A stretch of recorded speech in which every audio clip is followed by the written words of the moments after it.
Hey, what's up everyone? In this video, we're going to look at the early slate for Wednesday, starting at 12 o'clock. Pretty happy that there's an early slate for today because James Paxton ended the night very early, so looking to get right back into doing more research for the next slate. So glad that we have an early slate, but Paxton just didn't have any of his stuff going, just couldn't get any swings and misses, just struggled the first couple innings just to put pitches where he wanted to pitch, and same thing with Corbin. I mean, he gave up a first inning grand slam. Not sure how his night's going to turn out, but top-end pitching has been very shaky this season, so that can be frustrating if you roster top-end pitching, but the picks were pretty good for a while. Had a bad day yesterday. Right back on track today. Hopefully get the pitchers right. So let's get right into it. You can like and subscribe. Let's keep it going. Get right back on track today. Covering both slates today, so going to go over the early slate, and then we'll have a main slate video out maybe later tonight or tomorrow morning. So on this early slate, we have Yanni Chirinos is the most expensive pitcher. 10-4 is the price tag for him. That just shows you the lack of pitching options that we have on this slate. I'm not going to be paying that 10-4 for him. Lance Lynn is $9,000. He's been the most consistent pitcher on this slate. 6 straight starts of at least 20 Draftkings points, and a couple were in tough matchups. Like the Astros and the A's. So I guess I'm going to mind going to him in GPPs, but I don't think that's the way to go in cash games. Cole Hamels in Coors. That's always scary picking on a player in Coors, especially a lefty against the Rockies. I don't feel great about Hamels here, but you can play him in GPPs, but I don't think I want to risk him in cash. I'm going to go cheap with my pitchers just because we have Coors that I want to pay up for. We have two. I mean, you can definitely attack Hamels with the Rockies righties, and you can definitely attack the Cubs with Sensatella. And we don't have any top-end pitcher that I feel great about. I'm definitely not going to be paying these price tags for Chirinos and Lynn in cash. I'm going to go with Zach Plesac as my first guy at $7,400. He's been good. He's only making his 4th start, but he's been very good. Just shut down the Yankees with 22 and was pretty good against the Red Sox. Not great, but that was his first start in MLB, and he was decent. Just gave 1 earned run over 5 innings. Only had 2 strikeouts, though. He hasn't really shown a strikeout upside. Only has 14 and 19 innings this season. See how his strikeout stuff was in AAA. If they have it here. I think his strikeouts can definitely go up. I mean, he hasn't really faced, besides the White Sox, which he did have strikeouts. He got 7 strikeouts against them.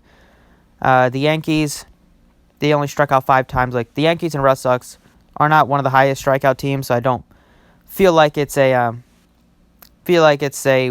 weird thing that he only had a few strikeouts in those starts. But he was pretty good. He had 16. He can get a couple strikeouts. He's not great with strikeouts, but I think he had 16 strikeouts in 13 innings since he got called in AAA. But he's a good pitcher. This is a much better strikeout matchup than he's had against the Yankees and Red Sox. He can rack up strikeouts. The Reds have not been very good offensively this season except for Dietrich. And I think he can get the job done at $7,400. And I'm going to pair him with Descalfini. Just going to get both pitchers from this game. I feel pretty good about it. Descalfini is very cheap at $6,700. He's been pretty good this season. He hasn't been good as of late. He started off the season very hot. But I'm not a believer in this Cleveland offense. They're not very good. Jose Ramirez, I mean, at this point, he's just not good. You can say he's been slumping, but if he slumped for the first 2.5 months, I mean, he's not very good this season, whatever it is. Lindor is still good, so he's going to have to deal with Lindor and a couple lefties. But I still feel like Descalfini can have success. He's much better against righties, so we'll see how many righties the Indians have in their lineup. But he can still he's been a little better against lefties as of late. $6,700 price tag. I'll take a chance on him just because I can pay up for Coors. And if you don't want to pay for Descalfini, I don't mind going with Porcello. But Porcello is less of a strikeout pitcher than Descalfini, and the Texas Rangers can put a beating on him. The Rangers' offense is a lot better than the Indians' offense this season. Porcello only has 60 strikeouts in 74 innings, and Descalfini is a little better with the strikeouts, has over a strikeout per inning, and he has a better strikeout matchup and just a better matchup overall. So I'll take a chance on him at 67. So we have plenty to spend on our hitters for this slate. Going to be rocking with the Coors. First base, give me Anthony Rizzo, $5,600. Game in Coors against a pretty mediocre to below average pitcher. Sensatella's he hasn't been very good this season. He's been up and down, but in Coors against his powerful Cubs offense. I don't feel like he's going to be very good. The Cubs by far have the highest total on the board today, and Rizzo's been very good as of late. And Senzatella's been pretty bad against lefties this season. Lefties are hitting .340 against him with a .563 slugging. So I don't mind attacking him with a bunch of lefties on the Cubs. I also don't mind going against him with the righties because the righties can also hit him for power. At home, his ERA is like 5.22. He gives up a ton of hard contact. And against lefties, his home run per 9 is 1.93. He doesn't have a ton of strikeout upside either. He only has a 13.5% K rate to lefties and an 11.7% K rate to righties, and his xFIP is 5.4. So going with a guy like Anthony Rizzo, who is really good against right-handed pitching for power, and he has been hot as of late, I feel like he can do a lot of damage here, and paying down a pitcher allows you to easily fit into studs from Coors. So I really do like Rizzo here. He has a .301 average against righties with 15 bombs. Gives him a .301 ISO. Only has a 14% K rate as well. He's not a high strikeout guy either, and he has a .602 slugging. So I love Rizzo here at 56. Next up, I'm going to go third base with Nolan Arenado. So he's cheaper than David Bodie, which is pretty funny for me. He's also cheaper than Bryant, who Bryant's been good this season, but he hasn't been on Nolan Arenado's level, and Arenado's facing a lefty, so I'm definitely going to pay for Arenado here, then pay up for Bodie or Chris Bryant. And you can also play Bryant in the outfield, I believe, if you want to get exposure to him. Yeah, you can play him in the outfield. I mean, I think third base is Nolan Arenado's position today. He's been dominant at home in Coors. We all know that. He's been amazing against lefties, doesn't strike out that much either. Cole Hamels, his struggles come against righties. And Arenado's just been amazing at home this season. He has a .353 average to lefties with 7 bombs in just 68 at-bats. It gives him a .397 ISO. He's .750 slugging. He strikes out a little more against lefties at 17%. But at home in Coors, he's been really, really good with a .395 average and 8 home runs. And Hamels, his struggles have come against righties over the past couple seasons, and Hamels does give up some home runs. And in Coors, I feel like Arenado has the best chance to really do damage on Hamels here.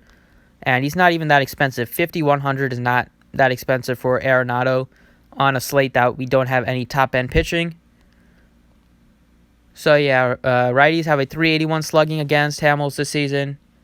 Last season, Hamels also struggled a lot against righties with a .443 average. And he does give up power, too, so I feel like Arenado's in a prime spot here at 51. In the outfield, I'm going to go with Kyle Schwarber. Schwarber is, he's been leading off for the Cubs over the past couple of weeks, maybe even a month. And he's been very, very good. He's been hot as of late. His batting average is still low, but as you see, he has at least double digits Draftkings points in 6 of his last 7 games. He's hit a couple of home runs during that stretch, 3 bombs. I just feel like it's a really good spot here. He should get plenty of at-bats against Senzatella. I'm thinking at least 5 at-bats, maybe even 6. And he has a lot of power against righties. And as we just showed you, Senzatella's been getting crushed against lefties this season. And Schwarber and Rizzo are the best lefty hitters on the Cubs. Both have lots of power against righties. This season, Schwarber is... He's not hitting as well against righties with just a .229 average, but he has 11 bombs, which gives him a .234 ISO. And he still has a lot more power against righties than lefties. It's been a little bit of a small sample size this season. Like last season, Schwarber only had 1 home run against lefties, and he had 25 against righties. And career-wise, he's much better against righties with just a .238 batting average. But with Schwarber, you're looking for power, and he can definitely supply that with a .264 career ISO. I just want to show you guys how hot he's been this month. So he started off March and April, decent .241. He was in a slump in May with just .196, and then he got inserted into the top of the batting order late May, and then it's carried over into June. He's been hot through the 9 games. .343 batting average with 3 bombs in just 9 games in 35 at-bats. feel like it's a tremendous spot for Kyle Schwarber here at 5,000. And then I'm going to show you guys one of the most ridiculous price tags I've ever seen on DraftKings for one of the best hitters, one of the best power hitters in the game. Just look how cheap this guy is. He is literally one of the cheapest guys you can play. You might see him. Hopefully you can spot him. Nobody below him is playable, as you see. Nobody here has even played anything like Jim Adducci, Johnson, Trammell. You haven't even heard of these guys. DraftKings has Chris Davis at 3,500 facing a righty in Chirinos. That is very, very ridiculous. I know he hasn't been great as of late, but you're talking about Chris Davis, one of the best power hitters in the league over the past couple seasons. Literally has the most home runs in MLB since, I think, 2016. To have him at 3,500 is really, really sad. He should be an absolute lock in cash. Even in GPPs, I find myself tough time fading him because they really have him as like the last option to play in the outfield. And Chirinos does give up some power. And Chris Davis hitting in this ballpark is nothing new. Like, he's hitting in Oakland half the time. It's not a great park to hit in, but Chris Davis has the power to hit it out anywhere. And we know he's great against righties. And this season, and the better news is Chirinos has been a lot worse to righties this season with a 401 average and a 234 batting average given up. And career-wise, Chirinos is... All right. Well, we guys can look up that if you want to know his career numbers against righties, but I'll still take it. Chirinos has given up 10 bombs on the season, and his numbers this year have been worse to righties. Chris Davis is just way too cheap at 3,500. So these are the picks I'm going to go with. Descalfini, Plesac, Rizzo, Arenado, Davis, and Schwarber. I feel like it's a great starting spot. Going to touch on some other games like Oakland, Rays team. Both teams are very cheap on DraftKings, so I feel like both of these teams are a great way to to get some cheap guys in if you're going to be stacking up cores. Like on the Rays, I love Garcia at 4,300 facing a lefty, and I love Tommy Pham at just 3,900. They're my top two plays. I also don't mind Willy Adames at 3,200, and Yandy Diaz and Chi-Man Choi are both pretty cheap. On the A's, I love Chris Davis. You can still play Piscotty if you want to go cheaper. They have really cheap prices on the Rays. On the A's, with Piscotty's only 3,100. Chris Davis is 35. Pinder, I'm not sure he's going to be in the lineup, but he's only 2,900. Grossman's 32. Just very, very cheap prices on the Rays. You have Matt Chapman at 3,500. So I don't feel like it's going to be tough to get to like a full-on A stack because I don't feel like I'm going to be paying up at pitcher. But you can definitely get some of these A's in there. They're very, very cheap. I'm not going to be focusing on any bats from this game. I'm going to just be focusing on the pitchers. Nothing really stands out here. If you're looking for value, just play some A's. They are dirt cheap. On the Cubs, I love Rizzo. I love Schwarber. I love Baez. Top three plays. And I don't mind Chris Bryant or Cargo if he's going to be in there, but I think they might give him the day off. On the Rocky side, the righties, you know what to do. Arenado, Desmond, Story, and Mark Reynolds at 3,000 if he's going to be in the lineup. And we have the Red Sox and Rangers. On the Red Sox here, I don't mind going with a few of them. They might be over-owned because they always have a high total. But Lynn has been good, so I'm not going to be that heavy on the Red Sox.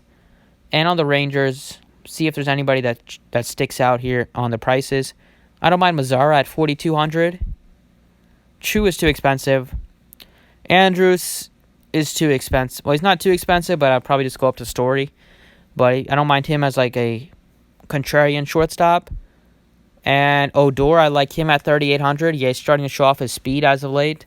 So Odor and Mazzara stick out on the Rangers side. But that's it. Those are the picks I like. Going with a full-on core stack, and then I love the value that we have, especially on the A's and on the Rays.